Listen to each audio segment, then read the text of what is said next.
made me sit in my chair, but I won't have him sit in my chair. And he run like a bear with his brogan boots and leggings.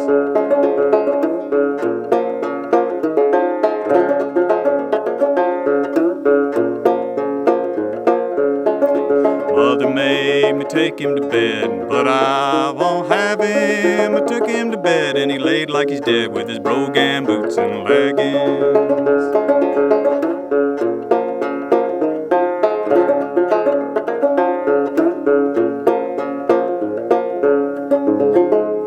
Well, everybody, I just wanted to show you a couple new banjo builds. I've got two of them today.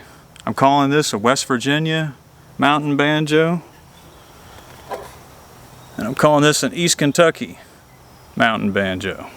And I can just briefly go over some of the differences. So this is probably what we mostly recognize as a mountain banjo. It's round. It's constructed of 3 boards stacked on top of each other, and you've got beefy tenon that slides between them, and it all gets bolted or pegged or whatever together. Now, on typical North Carolina, Tennessee style mountain banjo, stuff that was made popular by Tab Ward, Stanley Hicks,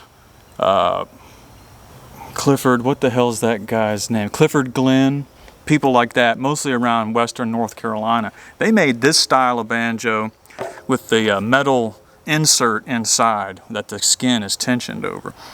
The big difference with this, and why I call this a West Virginia mountain banjo, is that there's no metal in this banjo. It's all pegged together with wood and glue, and then it's hollow, completely hollow inside. The skin is tacked on top, so it's almost like a cross between a tack head and a mountain banjo. And then you put that thin hardware and peg it down over the top. That secures the hide on.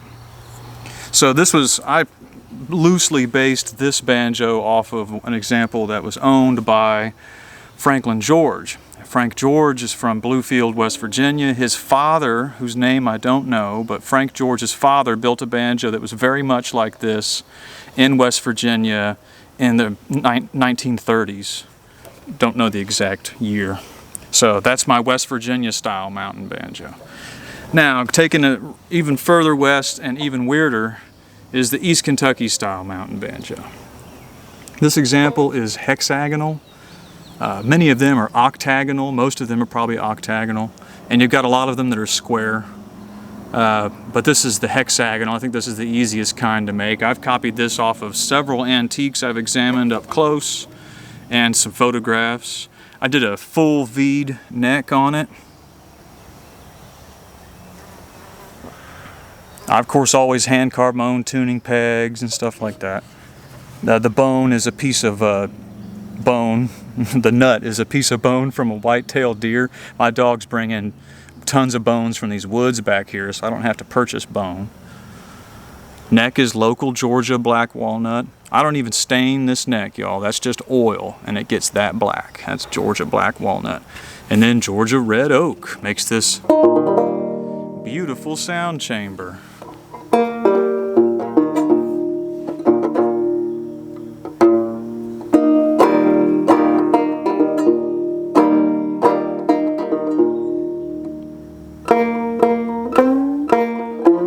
Something's a buzzing.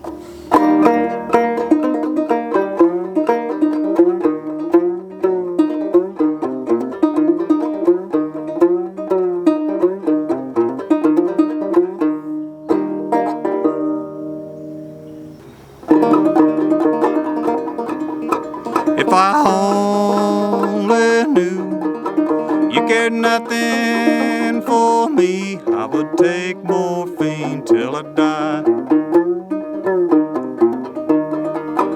Yeah, I'd take me a dose of that old morphine. I'd bid this world goodbye.